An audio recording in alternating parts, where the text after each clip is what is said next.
Did you ever wonder how far science could push the boundaries of nature? That thought became a terrifying reality during my stint at Chroma Life Sciences. As head scientists, we worked on editing genes to make life better for people. In trying to help this good cause, we accidentally made the DNA strain, a virus that could copy itself and was anything but harmless. After the first part of our experiment went well, we had to stop the party because our lab mice changed into grotesque versions of themselves. The creatures were a mix of different species. They were a sign of the chaos that was to come. The first human victim was Liam, a lab assistant. After he got poked by a needle by accident, his arm turned into a flipper covered with shiny scales. More followed, feathers sprouting, faces distorting into snouts, skin hardening into bark. We were being overtaken by our own creation. I kept working on a cure even as the virus made its way to me because I was afraid of the worst. Tendrils that looked like ivy started to grow up my arms. It was a scary reminder of how much ambition costs. I made a counter-virus called DNA Reset because I was desperate. The goal was to restore the original human genome. Time was running out, and I was the only person in the experiment. As I gave the antivirus shot, darkness came over me. When I woke up, I could move my arms. I was back to being a person. I ran to give the DNA reset to the other people, my heart pounding with relief and new hope. The monsters started to change less and less. Liam, whose state was the most severe, received the last dose. His flipper slowly morphed back into a hand. It appeared that we had weathered the storm. Then a horrible realization dawned upon me. The virus had a latency period, and as my body shuddered, the ivy tendrils returned. More aggressive, more invasive than before. I hurried to make more DNA reset, but it didn't help. The virus changed, making each strain stronger, and each change happened more quickly. My coworkers started to change again. This time the changes were quicker, their forms more monstrous, more alien. The last thing I can remember is seeing a horrifying reflection of myself that was half human and half something else. I had become an oddity, a horrible example of science gone wrong. As my awareness fades, I can feel the virus changing me in ways I can't understand. I'm not afraid of what I'm turning into, but of what we've let loose in the world. We didn't just step over a line, we got rid of it. And it looks like there's no turning back now. The lab, which used to be busy, is now filled with the low, guttural sounds of creatures that used to be people. It's a scary symphony of how we're all going to die. Our good cause and our goals were for nothing. The DNA strain isn't locked away. It's free and running through our veins, changing us. Is there something science should never do? My monstrous visage answers that question. Because sometimes when you push the boundaries of nature, nature pushes back harder. I didn't just lose my humanity. I became a vessel for its undoing. The real horror is the uncertainty of our future. Will it be human or something else entirely?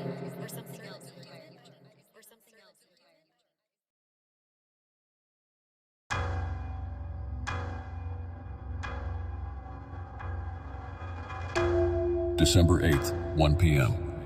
America, good afternoon. Jim Archer, the friendly voice of the Midwest, is talking to you live on a cold afternoon in December. On the national news, there are stories about a new virus in the Northwest that looks like the flu. They say it's just another bug that comes around every year, so there's nothing to worry about.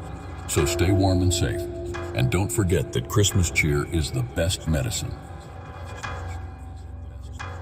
December 21st, 8 a.m. Good morning, everyone. Jim Archer here with your Christmas week roundup. That new virus we spoke about seems to be a bit more stubborn than we initially thought. But hey, our doctors have never failed us before. As soon as we hear more, we'll let you know. We shouldn't let it get in the way of our holiday spirit until then.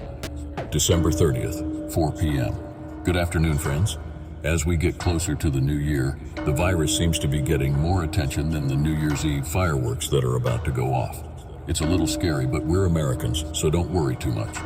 We've been through worse and come out better. So keep your heads up, and let's move on. January 7th, 6 a.m. Good morning, America. It's Jim Archer. You might have noticed that my voice is a bit scratchy.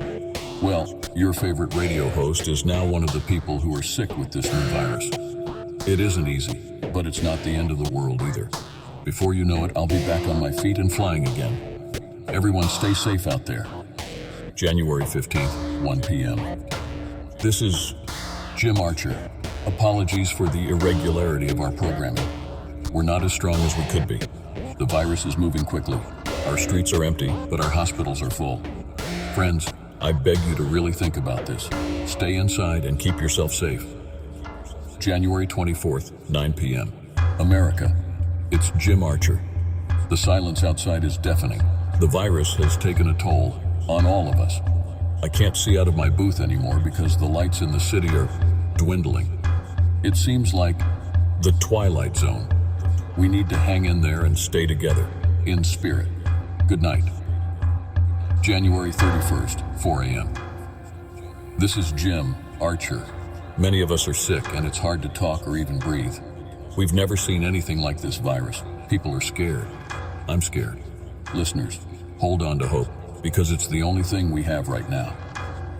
February 2nd, 12 p.m. Hi, this is Jim. I'm not sure if anyone is listening. The virus is all over the place. We're alone and on our own. I hope someone out there is hearing. Remember us, Amir. The transmission ends abruptly, lost in the static hum of an empty frequency.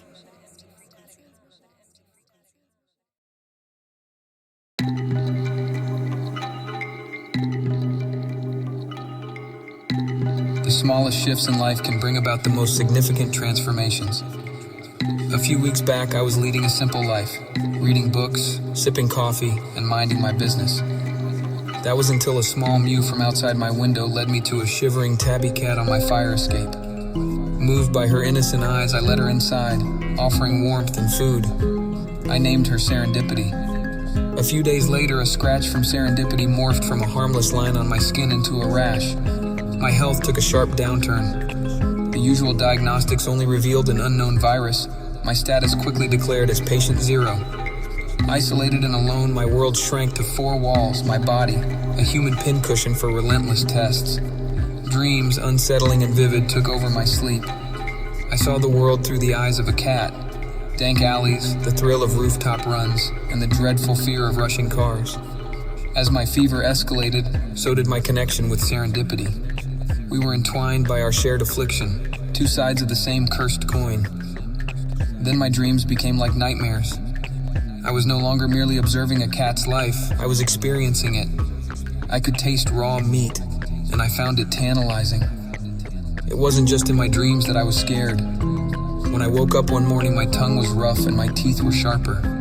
I felt something even stranger as the virus changed me. Whenever I felt like I was about to die, my life would start over, like a video game character respawning at the last checkpoint. The first time I died was when my heart stopped beating because of a high fever. The doctor said I was dead, but my heartbeat came back strong as ever within seconds. The second time was when I was getting a biopsy and I started to bleed uncontrollably. When I came to, there was no sign of blood loss. The third was an inability to breathe, and the fourth was a seizure. Each time I died and came back, just like the story about a cat having 9 lives. The 5th death came unanticipated. I was being moved to a different floor for a more advanced scan when the elevator jerked and stalled between floors. Panic surged in my chest, my breath quickened. My heart pounded with terror, resonating with the cat's fear of confinement. Then suddenly, everything went dark. My heart stuttered to a stop. My body slumped. Seconds later, life surged back into me, a gasping breath refilling my lungs. The 6th encounter with death was during one of my increasingly frequent examinations. As the doctors were reviewing my symptoms, I felt an inexplicable pull towards the window. My heart raced, and before anyone could react, I had opened it and leapt out. The 2nd floor wasn't a significant height for a human, but in my altered state it felt like an immense drop. The impact against the ground was too much for my frail form. I died on impact, only to revive moments later, gasping and disoriented. The 7th happened during dinner time. They had started serving me raw meat, attempting to appease my newfound appetite. But human habits die hard. I choked on a piece of meat, struggling for air, clawing at my throat. I could feel the life slipping away from me, my vision growing dark until it extinguished.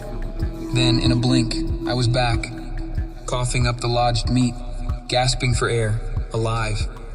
The eighth end was sudden. I was chasing my shadow along the room's walls when I collided with a standing lamp. As it fell, it struck my head, rendering me lifeless, until life jump-started my heart back into rhythm. The fear of impending doom was constant, but there was a spark of hope when serendipity appeared in my room one evening. Her presence, inexplicably comforting, brought a sense of companionship amidst my lonely struggle. I reached out to pet her, my hand reflecting our shared fate. The skin was dotted with fur, the nails elongated into sharp claws. "We're in this together," I said, my voice hoarse but resolute. I had one life left, a final roll of the dice against this horrifying game that fate had plunged me into. I was no longer a man, but a hybrid of man and cat, condemned to relive the horror of death. But with serendipity beside me, there was a glimmer of courage amidst the looming terror. Each life lost was a step closer to the final end, or maybe a new beginning. Only the ninth life would reveal.